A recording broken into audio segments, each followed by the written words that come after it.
All right, hey, Peter here at 630. So everyone is receiving everything through the mail these days. How does that happen? Why is the box the size it is, etc.? Let's talk about that a little bit. It's kind of interesting.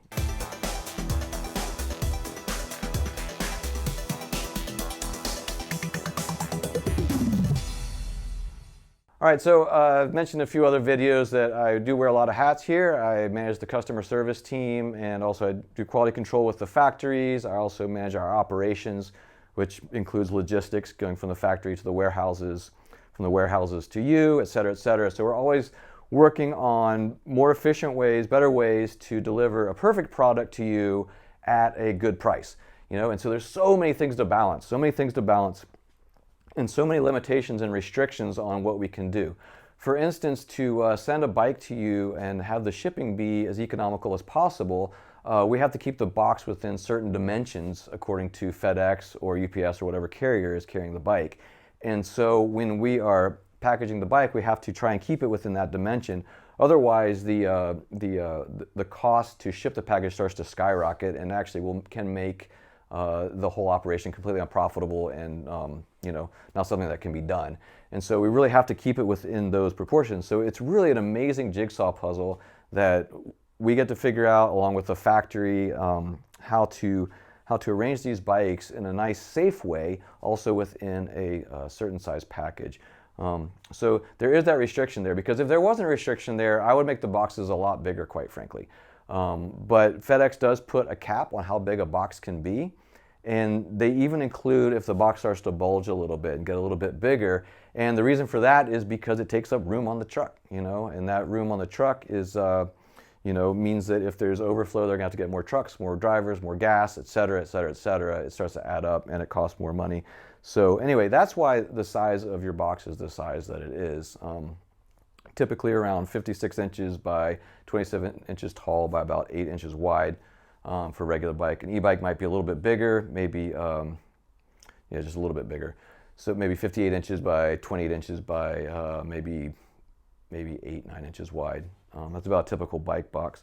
So we're restricted by dimensions with FedEx for that. Also with the e-trike, it's a different kind of box. It's a little bit lower, but a little bit wider. And it's really quite amazing. I was looking at our first iteration of the e-tricycles that went out. And the packaging needed a lot of improvement after that first run.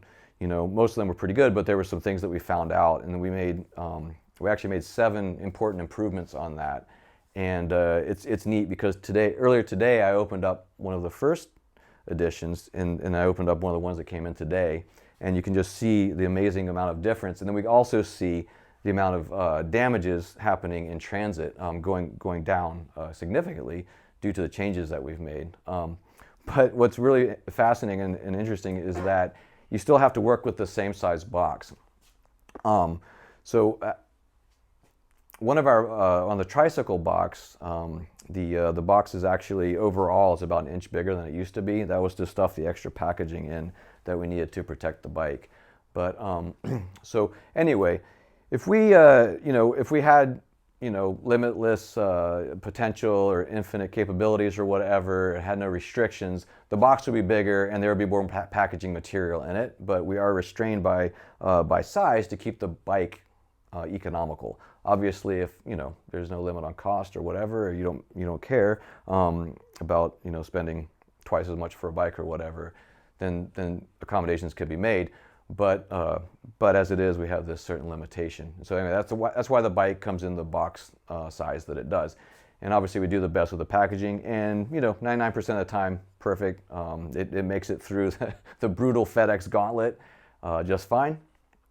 And sometimes it doesn't. Sometimes things happen. But anyway, all you got to do is give us a call if something does happen. 310-982-2877, and we'll make it right. We'll figure out what to do to send you a new part, or help you out with the bike shop, or whatever.